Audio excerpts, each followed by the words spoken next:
All right, Broncos country, what is going on? Hope you guys are having a wonderful day, enjoying another Broncos win, 28-14 against the Carolina Panthers. We got a lot to talk about. As always, joined by my good friends Mark of Marky Sports, as well as an under the weather Jeremy. Always appreciate you guys joining. And again, Jeremy, you joining under the weather, really appreciate it. Let's go ahead and dive straight into it, guys. If you can smash that like, subscribe to both channels, as well as throw your comments here in the chat. We'll get to them. Jeremy, what did you think about today's performance? Sorry, this is my Jordan flu game right here. That's what I'm talking about. Oh yeah, here's why. Here's exactly why I had to. The hat and the finger. We're 5 out of 6. The one time we didn't do it was when I was in Mexico, and we lost the next week. I'm not saying, but I'm just saying. Anyways, Bo Nix, that was the main thing I think we can take away from today. Looked exactly what we wanted to see since we drafted him. I mean, the guy was pinpoint accurate. People are gonna poo-poo it. The anti-Bowers out there are gonna say, "Oh, it's the Panthers," blah blah blah. It didn't matter. The accuracy was there. Yeah, there were some guys wide open, but there was also some passes where people were not open. My favorite pass that he made was that in the fourth quarter, when there was a free rusher coming into his face. It was like 3rd and long, and he sidestepped him and was able to run out to the right and still hit Vele right on the sideline. Which Vele, one of the only people actually helping Bo, besides the tight ends today. Those are things you can't teach. No. And seeing Bryce Young juxtaposed with Bo Nix today, you can just see like one seems to have. I don't have anything against Bryce Young. I think he's very he can be very accurate if things are going well, but he just doesn't seem like he has a dynamic thing about him. Things have to be set up for him. Where Bo has played well under harsh conditions and under good conditions. I think this just was highlighted in an easy win how much this team is lacking weapons. That was my main takeaway. Well said. Mark, what was your main takeaway of today's game? Yeah, Jeremy, you basically nailed it, man. You nailed it with that. I think, I mean, it's really nice. It's nice to have a team that had 2 games in a row where they definitely should have not just won, but won handedly, and they did so. And so that's kudos to the team. And I thought today was the perfect scenario almost as a Bronco fan, because we ended up getting a win very handedly. We definitely dominated the Panthers, but there was still a lot of things that were put on tape that we need to clean up. And I think that it resonated very much so in the post-game interview with Sean Payton. We had talked about it. And it's going to help, I think, refocus and re-energize this team, which is going to be very much needed going into this gauntlet of the schedule. That's really going to be the test. So kudos to Bo Nix, man. He looked phenomenal, in control. His footwork looked very cleaned up. He was definitely accurate. I don't think he really had a bad throw on the day. He looked great, but the guys around him do need to step up, and I think that message was sent today. So, I mean, it's a great time to be a Bronco fan, man. 5-3, so I'm feeling good. How you feeling about it, David? Man, I love it. 5-3 is a great place to be, and I think overall this team's trajectory is continuing to go up, and that's what you want to see. You guys have always been consistent saying this year it's about Bo Nix's development, right? Going up against a team like the Panthers, you want to see Bo Nix not only play well, but play really freaking good. And he was really freaking good today. He was a main reason why we won this game, which is awesome to say. Yeah, and again, I want to see the Broncos continue to show confidence in this team. Let's make a move. You kind of alluded to it, Jeremy or Mark, with what Sean Payton said in the press conference. Didn't he say something around along the lines of like, if none of these guys can hold onto the ball, we'll find people that can do it? Is it time for some accountability? Is it time to shuffle things up? The amount of fumbles, dropped catches that we've had from this receiving core, as well as the running back unit, has. I can't remember a season like this. Like, I really can't, where ball security just seems to be an issue all over the place. What did you guys think of Sean Payton's post-game press conferences? Start with you, Mark, and then we'll go to Jeremy. Yeah, I loved it, man. I thought it was very refreshing. I was really hoping that he would come out and say that instead of it being all kind of, you know, rainbows and sunshine type of a thing. But yeah, I mean, aside from that, him saying like we'll find somebody that can, or we'll find some people that can. He mentioned the wide receiver group specifically, and he said, you know, we need to make plays around the rookie quarterback, and if if guys can't, can continuously do not make plays around him, we need to find some people that can. Mm-hmm. And that can mean a lot of things, but I think that that's a really strong message because it's not just about holding on to the ball, even though that was definitely the main part of it, but it's about, the drops too. There's two things that you can always control in football, and that's holding on to the ball and that's catching it if it hits your hands. Those are Yeah. controllable things. Getting open or creating separation isn't always in your control. Sometimes you get double teams. Sometimes guys just know the route you're running, whatever. But those two things you can control, and it just hasn't been consistent enough. And so I don't know if that means, looking elsewhere. I don't know if it means trying, somebody like a AT Perry on the practice squad. But I think that it'll be a good idea, or maybe just putting these guys on notice because you don't want to switch things up too much when you are winning. But I thought it was really interesting. So I like the fact that that message was sent to this team because I think it was definitely much needed. No doubt. Jeremy? Yeah, I mean, the receivers, they just have to be better than that. And I think Sean's sick of it. I don't know what was going on with today's game, but Sean, I texted you guys. I was like, this was an incredibly petty game today. I don't know why. They were taking timeouts in the fourth quarter, down 3 touchdowns. We were like doing trick plays. They were doing trick plays. I was like, just stop, guys. Like, let's just have a normal football game. What are we doing? Yeah. Yelling at people after the game, like saying you're trying to run the score up. Is like, I don't know if there was like something Sean Payton has against the Panthers. I don't know if the Panthers has. Was something it the against Sean fake Payton. punt that pissed off Sean Payton? Was Something it that? did. Something did. But yeah, but I don't blame. I mean, Sean Payton. Here's the thing. Here's the overall takeaway. I will say is, if you're able to not play your best and you've won 5 out of 6 football games in the NFL, you're doing something right. Because winning any game in the NFL is not easy. You can lose to anybody any week. Mhm. So that shows you like you have the signs of a good football team, especially when you're cutting 70-some million in cap. But some of these guys, Javonte Williams, Cortland Sutton fumble, little Jordan Humphrey fumble and drop, Troy Franklin drop. It's just like, guys, this is your one chance to be doing it in the NFL in a starting role, and you are just not getting it done flat out. Cortland's the only person really that's like, and Marvin Mims, everybody who was like, we got to get Marvin Mims the football more, that's gone. Because the one time you finally get him the ball wide open space, he gets arm tackled while he's going full speed. You're like, and then man, that whole like, I said this before, but when they clap after they get tackled, or if like it was that close, it's just like, if you clap, just go to the bench. It's like, I'm just tired of that. Like, and the other thing I texted that I feel is some guys make easy things look hard and some guys make hard things look easy. We have a bunch of people that make easy things look hard. Javonte Williams looks like holes running through, getting 3 yards of carry is hard. Jaleel McLaughlin, I like the speed, but man, I wish he was 15 pounds heavier because he just, once he's hit, that's it.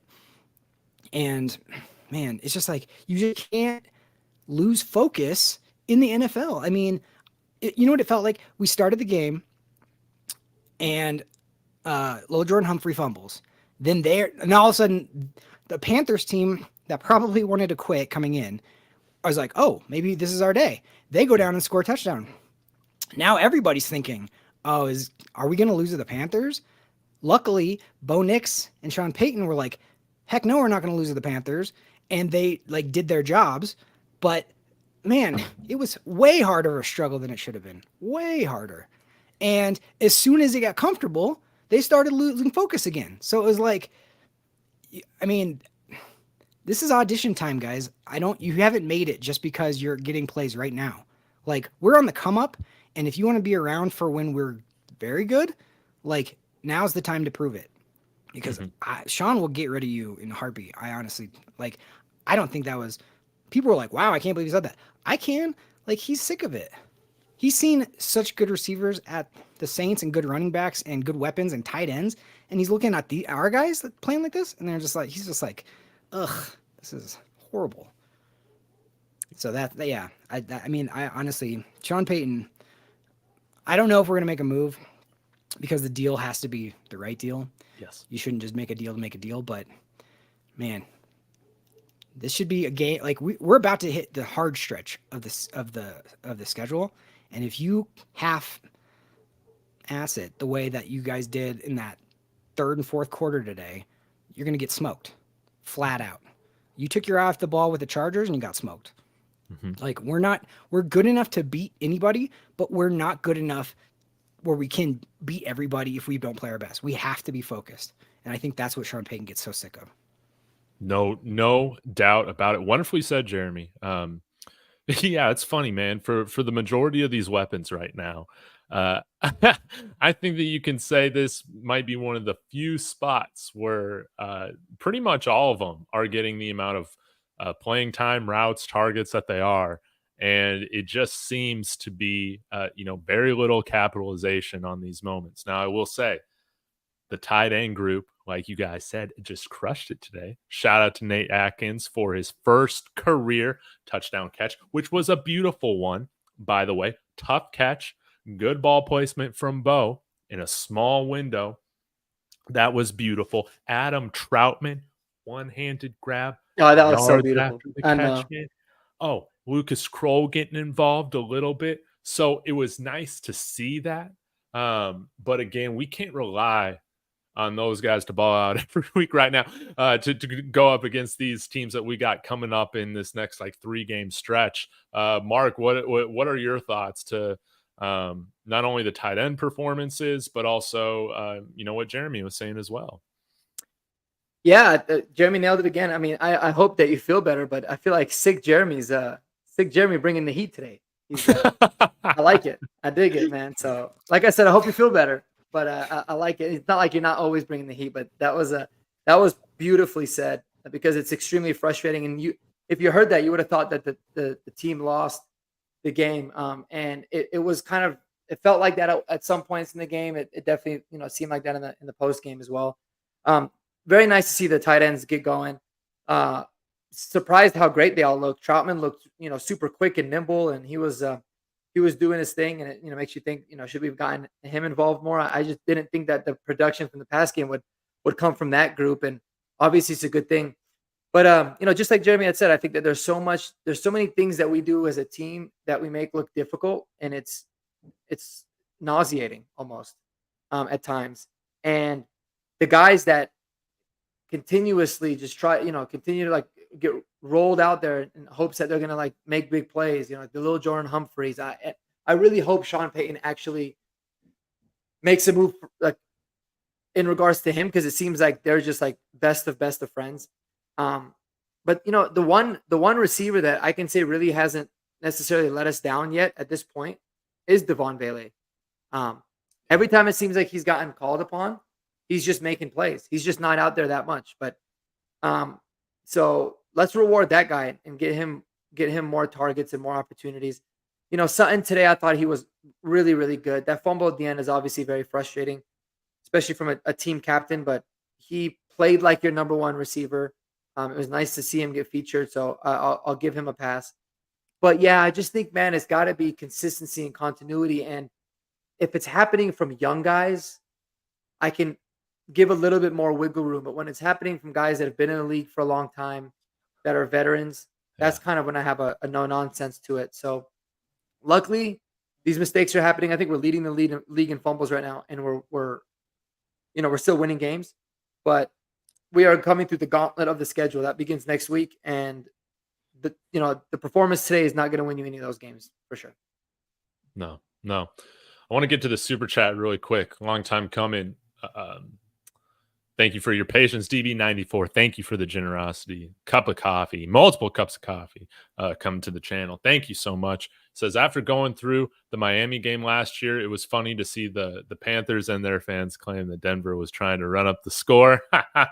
I saw almost too many run plays in the second half, in my opinion. Yeah, we kind of alluded to this earlier. I wonder what you guys kind of made Mark II on the end of the game, man. It was strange, man. See J.C. Horn and Sean Payton going at it. But one thing that I do love about Sean Payton is that the man has an edge. And I think the team, that trickles down. So if he finds something, whether it was intended or not, to get slided at, now that I'm thinking about it, I wonder if it was that fake punt that they ran down 32 points or not 32, 21 points, from their own end zone. It was something, man, that pissed him off. And it kind of made a boring game there in the second half, have a little bit more entertainment to it there at the end. But thank you, DB94. Yeah, we weren't hanging up 70, man. Well, we weren't. But yeah, Mark, what were your thoughts on that? Yeah, I hate that kind of stuff in the NFL. I always have. I hate it when teams get sensitive and coaches get upset. And I get more mad usually when it's my team that's getting all sensitive over it. I remember when Vic Fangio got all mad that the Ravens ran the ball to get to 100 yards rushing or whatever. It's the most frustrating thing. And when we lost 70-20, I was clamoring for Mike McDaniel to kick that field goal. Right? Me too. I wanted the record broken. But for me, it's like, dude, these guys are professionals, man. You're taught to play until there's no more time on the clock. As the Washington Commanders showed today, I don't really care what the score is. And I don't care if my team's on the positive side or the negative side of it. I cannot stand when players get sensitive. I genuinely just never have any tolerance for it. I even feel the same way like in a pickup game of basketball. Like, dude, if you can score 50 on me, on my team, then do it. We can't stop you. Let alone if you're getting paid, millions of dollars. Just shut up and play. It's annoying. And yeah, by all means, I mean, if you look at the splits, I'm sure the second half when the Broncos were up, we ran significantly more, just like DB94 had said. And so it wasn't, it's just like the pass plays really got overshadowed because we had a long one and we had a little trick play to Cortland Sutton, down to which I love, to Michael Burton. I love that play, but it's like, save that for when you need it. Cause that play was beautiful. But overall, man, people getting sensitive and crying about it pisses me off. J.C. Horn, I don't really care. The fact that they took him before PS2 is hilarious. And a huge kudos to Dave Canales, man, the head coach. He was classy. He went up, shook Sean Payton's hand. He gets it. It's the NFL, and no time to be a sensitive little baby. So, no, it was what it was. But it was funny to say the least. I mean, it made some cool headlines, I guess. Dude, that fake field goal. I wanted to see Lutz attempt that 60. Oh, yeah, I just wanted to see it, but I can't believe we ran a fake. Like, is that not the definition of I'm just trying to stick it to somebody over there when you're running a fake field goal on 4th and 8 on a 60-yard attempt, man? It was 4th and 10, and the best part is like that's not a play you expect to convert on 4th and 10 at all. So it's almost like we don't even give a shit if we get it. We're just gonna do it back to you because you guys did it earlier. I don't know. It was weird. Man. But it was strange. It was strange. Yeah, Jeremy. Any other thoughts on this topic? Yeah, like I said, it was just like incredibly petty. I didn't understand like why they were taking a timeout in the fourth quarter. I didn't understand why they were. I mean, I could understand early in the game when they were like, "Who cares? We're 1-5 or whatever they were, or 1-6. Like, let's just go for stuff. Like, go for it on 4th down. We're down 2 scores or whatever." But like at the end there, you're just like, what do we got? What are we doing? This is like, I don't even understand what's happening out here.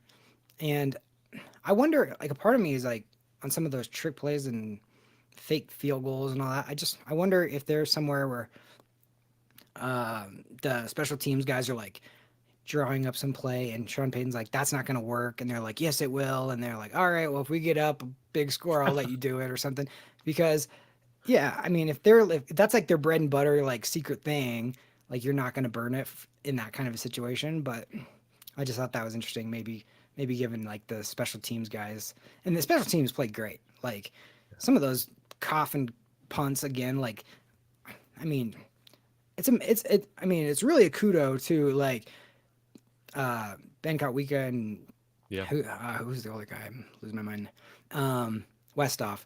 Man, they have transformed. We had the worst special teams for so long, and we have been just week in and week out consistently good. Even Marvin Mims looks good. Like, so yeah. I don't know if that's just a shout out to them and just being like, we're gonna give you guys some love for that, but I don't know. It was a weird game. It was weird. Yeah. And yeah, Canales looked like. First of all, every time they took a shot of him on the sideline, I'm like, that looks like the actor from New Girl. You know what I'm talking about? Like every single time they took a shot, I was like, oh, what's his name? I'm a loopy. And then but yeah, he was fine with it. I mean, he was whatever. But like you're right, like JC Horn crying about like, oh, you guys are trying to throw on us late. Well, we couldn't run. So like if you can't run, you have to throw. We weren't like taking deep bomb shots or anything like that. And even if you guys are all millionaires, first round draft picks versus our none first round draft picks except for PS2 and Bo Nix. So like, how about you just calm down? Like, yeah, it's not like we're up for like 50 points on you and we're doing it. I mean, that's beta energy in my opinion. Oh man, fighting words there, no doubt. Yeah, any other like highlights or guys that you want to shout out, moments that you want to give credit to here? I do want to credit Jaquan McMillan, man. Beautiful interception there. That was good. Of course, PS2, making up for very rare, touchdown pass completed against him to start the game. It was great seeing our secondary get to work like that. But yeah, we'll lead with you, Mark, and then hear from you as well, Jeremy. Yeah, man, my guy Nick Bonito. Shout out to him, man. I love the way he plays with his hair on fire. 6 games in a row now, tied the record with Vaughn with a sack. Beautiful. Looks like he's going to break it next week, and he's still technically a situational player. But I love the kind of player that he's evolved into. Overall, just a lot more complete, a lot more level-headed, and dude is just fun to watch, man, when it comes to rushing the passer. So that's my special shout out for the day. Is him. I thought it was awesome to see, man. I would love to see more of that Nick Bonito. He's on pace right now for 14, 15 sacks on the season. So let's keep that up, man. Love that. Yeah, I mean, you gotta love Nick Bonito because when he was drafted, he was our first player chosen that draft, but it wasn't until like the 64th overall pick. Yeah. So everybody kind of expected him to not play like the 64th overall pick right away. They expected him to play like a first round draft pick because we've been waiting to draft somebody that whole draft. And when he wasn't immediately dominant, everybody's like, oh, he's a bust, blah, blah, blah. And you're just like, I love the fact that he has just gotten slowly better every single year. And he's doing his thing right now. And he's not one of these like loud people that he just shows up, and every time there's a snap, he flies off the ball. I mean, that's what he does.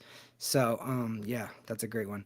I mean, I guess I just loved, I thought PS2 had a really good game. Yeah. I hope his ankle's okay. That stop that he had on that 4th down, that was a really big one because they could have really made it a game in that one. And the fact that he flew up, I love that he's willing to like come up and put his body on the line like Champ Bailey did. It's just, you need your best players to do that, and he did it. And it wasn't like he had this like amazing tackle, but he did enough to make the guy lose his footing, and like I could feel that the second wave was coming right behind him, and that was it. And that was a huge stop. And then to get the pick, I mean, it was thrown to him, but a lot of guys dropped that, and he didn't. So yeah, let's hope his ankle's okay. You see a much different defensive secondary when he's out there compared to like McMillan had that amazing pick as well. I mean, Yeah. that was like a textbook. I have no idea where the ball is, but I'm going to get called if I don't turn around. So I'm going to come right as close to the guys I can possibly get and then turn around. And then for him to be able to make that catch in the end zone like that was phenomenal. Mm-hmm. Yeah, he was right on his hip the whole time, man. Yeah, so again, we're at 5-3. I think right now, I was checking the wild card standings. We're at the top wild card spot right now. Does Pittsburgh play tomorrow? I think we still got one more AFC matchup to take a look at. But right now, I would say that we're in control of our own destiny. The Broncos are right now when it comes to getting to the playoffs. 9 games left. Again, the toughest stretch of our season is coming up, and I think 10-7 definitely gets you in the playoffs. So going 5-4 the rest of the way, we might even sneak in if we go 4-5 the rest of the way. But you want to see this team hopefully rise to the occasion with these really important games coming up. But yeah, I'll kind of leave this open ended, but I want to hear from y'all. Like, just what is there something that you want to see, a move that you want to see made? Anything getting ready for Baltimore, Kansas City, Atlanta, really important stretch coming up. Yeah, I think these next couple games are really going to be telling about this team, where we stack up with the elites of the AFC. And it's not to say that based on those games we should make a move. Obviously, I think the trade deadline's like in 2 weeks. I would still like to make a move for some sort of an offensive weapon, whether it be in the receiver room or the tight end room or the running back room. But that's all such speculation. So it's tough to say. But I'm really optimistic about this team because when you have a ball club that's steadily improving on offense, for what you want to say, when you look at it macro level, they're continuously on an upward trajectory. Defense is solid and playing super well and keeping us in every game. We're always going to have a chance to win. And what we have found out about this team is that they seem to play a lot better on the road. They seem to play a lot better when the backs are up against the wall. So this is really when it starts. I marked it. I circled it on the calendar before the schedule even came out, like right when it came out, before the season even started, saying, this is really where we're going to be able to find out where this team is. If we were at some sort of a record that would make sense, and obviously 5-3 is. So I can't wait, man. I love it, but I just want to see the team not beat themselves up anymore, and just continue to be solid, and win the turnover battle. Be conservative at times you need to be aggressive at times you need to be. But yeah, if we can just limit those mistakes, man, we're going to be a really tough out for a lot of teams. I'm super excited about the rest of the season, starting this week. So there's a lot to be really, really optimistic about for sure. Jeremy? Yeah, the Ravens lost today, which you can look at it 2 different ways. You can say, oh no, they're going to be mad and they're really going to try to put one on us. Or you could say, oh, maybe we're catching them at a time when they're not playing their best football. So, this team has shown so far that they're better on the road, more focused, I would say, on the road than they are at home. I think that rang true even today. And yeah, we're going to just, like you said, it's a measuring stick. And look, Vegas gave us 5.5 games, 5.5 games is how many we were supposed to win going into the season. We're 5-3. We have 3 really tough games. Atlanta's no slouch. But to be up 2 games above 500 going into these games, I mean, if we can even if we split the next 2 games and we're 6-4, like we're gonna be feeling great, Yeah. So again, this goes back to the whole Mike Shanahan quote of like, when you don't play your best and you still figure out a way to win the football game, that's a sign of a good football team. And we've won 5 of 6, and we haven't played our best. There's always been issues. Our defense was playing phenomenally, and our offense was struggling. On our offense, plays better. Sometimes our defense lets out. But you know what? We haven't put together a complete game. Maybe the Tampa game. So I think, excuse me. I think that we have a really like. I kind of like the fact the game went the way it did today. If it would have been just like a walk in the park and everybody was like happy to go home with like 28-7 win and we all just shook hands all cordially and walked home, I think that would not have been good. I like the fact that Sean Payton was pissed off afterwards. Like, you know, you want an edge. The thing about Sean Payton, and he reminds me. I always quote Mike Shanahan because he reminds me so much of Mike Shanahan. He's such the same energy of a person. Yes. Smaller ex-quarterback, like they're just so. It's just unbelievable how similar they are. But he just does not want to. He doesn't mess around. Sorry. He doesn't mess around. You know, he just doesn't. He hates sloppiness. He wants the effort, and he can see things in people, and he's just like, oh my gosh, I just want you to play so bad. Like, come on, you know. But he's gonna be hot. Like that was not a press conference of a man who just easily won a game that he should have won and is like feeling good about it. You know, so they're gonna be tough practices, and I bet you his message to the locker room is like, if you think you're going to play like that and win these next two, have a chance in one of these next two games, you're going to be surprised. You're going to get blown out here. So, you know, I think that could be a good thing. So, yeah.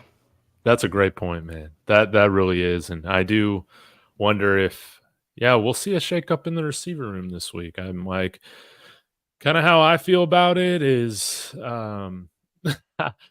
I would like to see kind of two substitutions made right now. Two guys in this receiver core that I'd like to see deactivated would be Lil Jordan Humphrey and Marvin Mims. Put somebody back there to fair catch it. That's essentially what Marvin Mims is doing anyways on most of these punt returns. So I want to see A.T. Perry. Let's see if he can hold on to the ball. And hopefully we get Josh Reynolds back this week, and we can kind of move forward there. But there needs to be some accountability in this wide receiver room. We've been a little thin. We've had some injuries to where I think that it is, they've been forced to still play these guys. But again, Marvin Mims, it really upset me at the end of that first half to see him loafing on that route over the middle of the field. You could say, Bo, maybe threw it a little off. That dude was not anywhere near his top gear on that route, and that really pissed me off. Lil Jordan's had how many different things hit him in the chest or that he's dropped fumbles. I want to see some accountability. Of course, I want to see us trade for another weapon. You guys know I feel that way right now, but I wouldn't mind, switching up a little bit of the bottom half of the active roster to try and get some new juice in there and just see what we can get going. Yeah, no doubt about it. I agree. Why not deactivate, Lil Jordan Humphrey and give A.T. Perry a chance, right?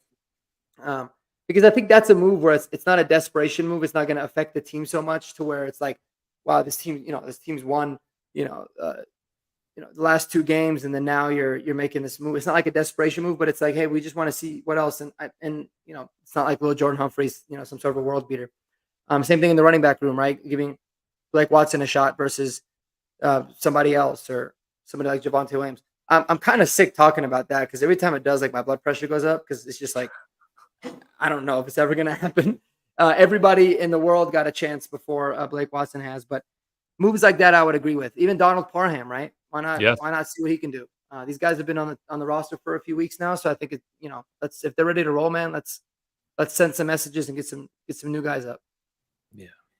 Mm-hmm. And I'll say this too. I know that Pro 16K is bringing this up. I know we talked on this a little bit last week, but we'll lead with you, Jeremy. Is there any other roster moves that you'd like to see make in terms of the active, deactive? And then, is there any names in particular that you guys would like us to target right now? You know, I trust the coaches to be honestly like know the kind of the roster. Like we were all whining about getting Mims on the field, and we've seen what now we've seen why. I think Sean has a pretty good beat on this team. I just don't think we have like dynamic players for the most part.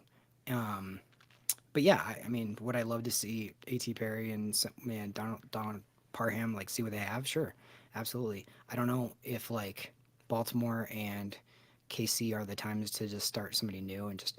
But like, hey, if your guys that have been with you are putting the ball on the field, are putting the ball on the turf, like fumbling, Yeah. why not? And the only person happy about those fumbles, Audric Estime, he was like, "Thank God I'm out of the doghouse." Like, he's like, got one. I think he got one carry, and he's like, "I didn't fumble, so we're good." That's a success for him right now. Well, they made him all week long walk around with the football, Yeah. and everybody was every time somebody walked by him, they tried to punch it out, and it's like, good.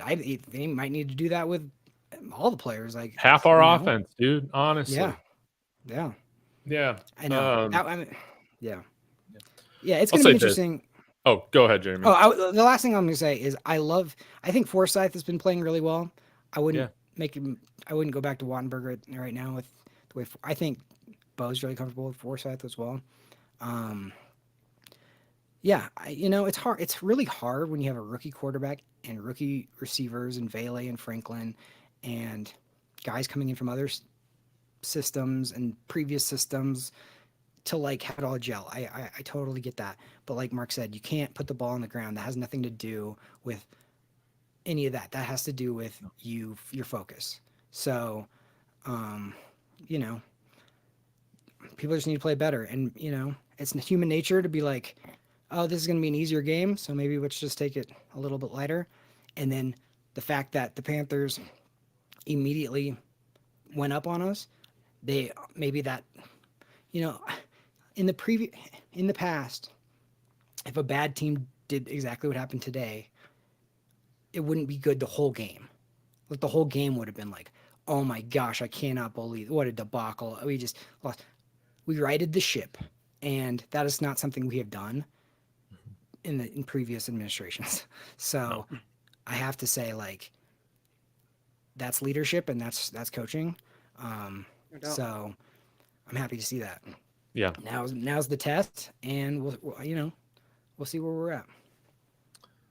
Dude, I'll say this again. I brought it up in my show with Zach earlier today, but I'll expand on it a little bit. If there's anybody right now that I feel like is fairly acquirable that can truly fill that Alpha Camaro role, it's Travis Etienne. No doubt about it.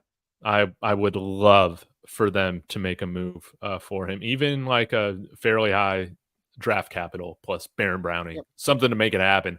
That guy's dynamic. Yeah. Let me ask you both a question. Yeah. If you could make a move for a dynamic running back, dynamic tight end, or a dynamic wide receiver, which one would you pick? Ooh. I know my answer, but go ahead, David. I'll let you think about it and go first. Yeah. You take it. Well, I would say for me, it would be a dynamic running back. And it's very weird for me to say that because I'm not usually a big proponent of, spending a lot of money or draft capitals on running backs in general.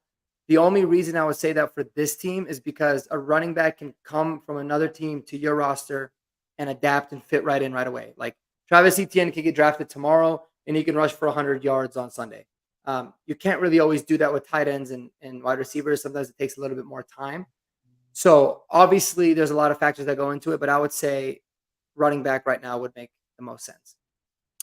Yeah, I think running back is definitely easier to get instant production from that. But I'm going to go with wide receiver, man. I'll go a little bit different. I'm sick of guys who can't separate. I'm sick of guys who are inconsistent. I'm sick of seeing Bo hit guys in the hands, in the chest, seeing them drop the balls. I'm sick of all that, man. Now, am I sick of our running backs also putting the ball on the ground? Yes. But to me, it's most important right now to get Bo Nix truly a wide receiver that can help elevate this offense every single week. And I could very well see us bringing in literally a new top 3 in our wide receiver core this offseason. Why not start that process right now with half a season of onboarding, getting ready to roll? So any sort of elevation production that you get out of that move this year, that's just icing on the cake. But it's more so a move also made, just like a running back move should be made for next year. With that sort of frame of mind. But I'll still stand firm on this take. I know he's had injuries, whatever, man, screw it. You can get Cooper Kupp for cheap, seeing what Hopkins went for, Devontae Adams. And again, I think that we've done a pretty damn good job of keeping guys healthy once they come here. That's all I'll say, and he could probably use a change of scenery for that. So I think that could be very helpful. But I would love to bring in a really super smart, heady wide receiver like that, somebody who can run routes and read defenses really well, and that has dependable hands. I don't really know who else is going to be available right now, but Cooper Kupp definitely has.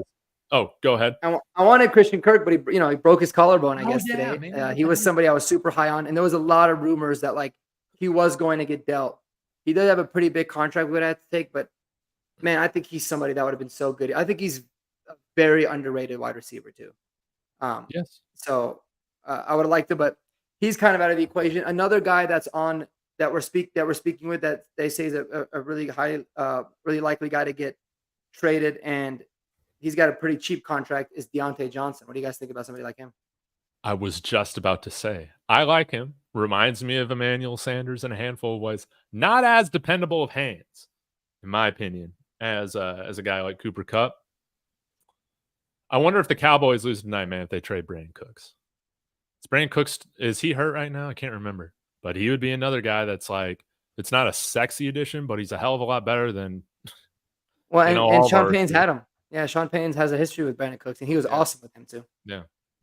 Brandon Cooks is like a guy. I don't understand what Brandon Cooks is, an enigma of the NFL. Like every year he got traded for a first round pick, and then he got traded the next year. It's like, we want him so bad, we're going to give you a first round pick, and then somebody else. Then we're not going to want him as much, and somebody else wants him so bad that we're going to give you first. He got traded like 3-4 years in a row for first round picks. I'm like, yeah, I don't understand. It was just weird. I don't know. It was like, is he that good or is he not that good? Like, why are teams moving on? I don't understand. But I as much as like a wide receiver and like someone like Cooper Kupp would be like, could help us so much.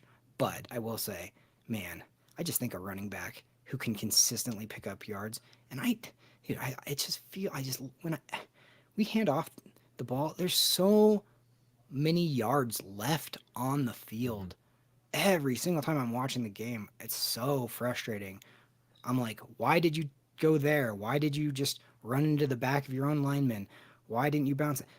Man, if you just had someone who just knew what they were doing, I mean, like had vision, and I just think that could help so much, because right now it's all on your rookie quarterback, and he's playing great, but yeah, I do. I just feel like a running back would help. So like probably help the most. And like you said, Mark, it is the easiest to just step right in and go. I'm no longer upset that we traded, that extra third for Riley Moss. Obviously, totally worth the trade up for, right? Playing amazing. But dang, man, it would have been nice to have that extra third to draft somebody like Bucky Irving, man, who's looking way better than I thought, man. He's looking great with Tampa. You think Tampa would trade like Rachaad White? I do wonder. I would, because I mean they have Sean Tucker too, who looked good. They have like 3 really good running backs. I think Rachaad White would be good too. I Dude, mean, Rachaad it's crazy White. because like, I don't know. I feel like and maybe I'm just like overly optimistic about Blake Watson. There's not really a reason I should be. He was undrafted. He was good in at Kentucky or at Memphis, whatever. But I just don't know why I'm like I feel like he fits like a glove. Why not try it? When he touches the ball, you like instantly can see that he's got serious juice and burst. Oh, serious. Yeah, it's crazy. And he's not a small dude. Like he's definitely bigger than Jaleel is, which isn't really saying much. But I mean, he's got solid size. I mean, we haven't seen him in regular season action at all. But man, I just really want to see him at some point, and I feel like it's got to happen soon. It just has to. It has to happen. I mean, there's got to be a reason. I just, like you said, it just makes no sense otherwise. Because why not? Like, what do you have to lose? You have, unless you're just absolutely terrified that he cannot pass protect, and you don't want your rookie quarterback to get hit, and that's it. I don't understand. Because they invested a lot to get him as a free agent. They put up good money to outbid other teams to sign him as an UFA. So this is not somebody that they're just like, we'll take a flyer on him. No, they're like, we want you bad. And for him not to see the field is interesting. I don't know. There's got to be a reason. I don't know. Yep. No doubt about it.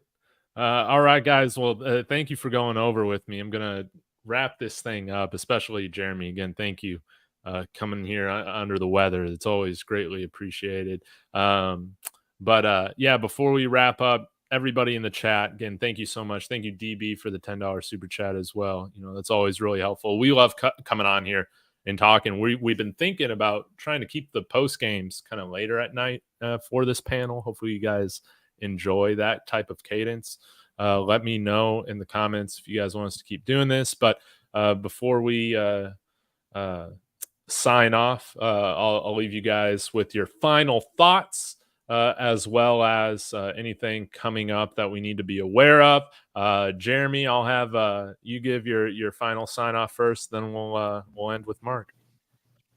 Not that I ever doubted it, but Bo Nix is it, and I'm 100% there. I've seen everything that you wanted to see from a rookie quarterback. Like, it's taken to make games to not be as frantic in the pocket and start to set his feet. And when he does that, like, there's nothing I'm sorry, but like when you drafted somebody 12 overall and everyone was calling him QB6 and all this stuff, if you look at that game today, the way that he played and the poise that he has, especially under pressure, I don't know what else you want to see in a rookie quarterback. So this season is a success already at 5-3. And now we're just seeing what else we can do.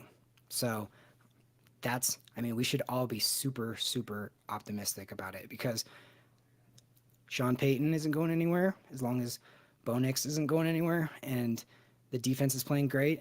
And now it's just like Jerry Maguire, who's coming with us, because those are the people that are going to be leading the charge. For the future, that's the future right there, and that's exciting. And we've been waiting for this for a decade. So, yeah, that's where I'm at. And don't let anything that happens in the next 2 to 3 weeks, change your mind on that, because, we weren't even supposed to be here. You know what I'm saying? Like, everybody said we're going to be the 31st team in the league. So worst roster in football right here. Worst roster in football. And sometimes even in wins, you feel like that. But you know what? Yeah. So it's a good day. And, I'm feeling great about it. Love it. Love it. Love it. Love it. Mark? Yeah, man. Broncos country, I think, should be really thrilled, really happy being 5-3 through the first 8. It's been, a really weird season overall for a lot of different reasons, but it's been amazing to watch the team grow. It's been amazing to see a lot of these young players develop, and not just the class from this year, but in last year's draft class and even the year before as well. So super excited, man, and I cannot wait. I cannot wait to see how they stack up with, the cream of the crop, if you will, of the NFL, with the Ravens coming up, and then the Chiefs, and then the Falcons. It's gonna be a amazing measuring stick to see where we are. But yeah, just like Jeremy had said, I've never been so confident in my life that we have a franchise quarterback, a legitimate one. Bo Nix has showed so many things to me that have exceeded my expectations, and I'm thrilled. It's awesome. If somebody said, Bo Nix was gonna have more total touchdowns than any other rookie quarterback at this point of the season, I think all of us would take it. He's on pace right now for 3,300 yards, 63.5% completion, 17 to 18 touchdowns, 10 picks, and 7 rushing touchdowns and over 600 rushing yards.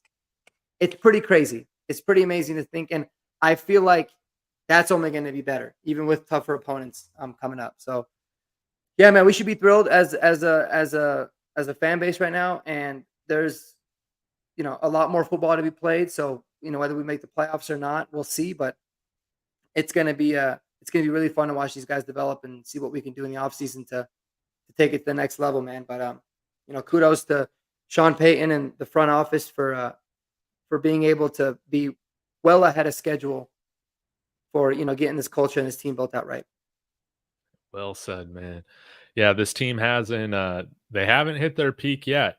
Are they going to start to play towards that potential this next week against Baltimore? Man, I sure hope so. Broncos country, again, thank you so much for tuning in. Really means a lot. Please go subscribe to both Marquee Sports in the description of my video, as well as David Talks Broncos. This is your first time here. Smash that like for the Broncos win. That's like currency out here. Super helpful. I'll be back tomorrow as Mark, you'll have a ton of content, I'm sure, that this week as well. Is there anything that you want to highlight for everybody right now? No, man, it's gonna be a lot. This is gonna be a really busy week because I've been kind of waiting for this week for a while. Talk about the Ravens game coming up, and we're gonna dive a little bit more into the Nuggets, which has been really bad so far, and the Avs, who have been on fire since we had last spoken. So we'll have some Avs and Nuggets content coming up too, man. So always an exciting time of the year when you have all 3 teams playing. Yeah, whoever gave the Avs a pep talk, they need to do it to the Nuggets and do it to the Broncos receivers. Yeah. Because ever since, I don't know what happened, but they flipped a switch and it hasn't been the same, which is good to see. Yeah, no doubt about it. I'll be back to break down the PFF stuff tomorrow, and then I'm sure I'll have some film reviews later this week as we get ready for Baltimore. Again, smash that like on the way out. Appreciate you guys. As always, enjoy this win. Take nothing for granted. Go Broncos. Go Broncos, baby. Go Broncos. All right. Thanks again, guys.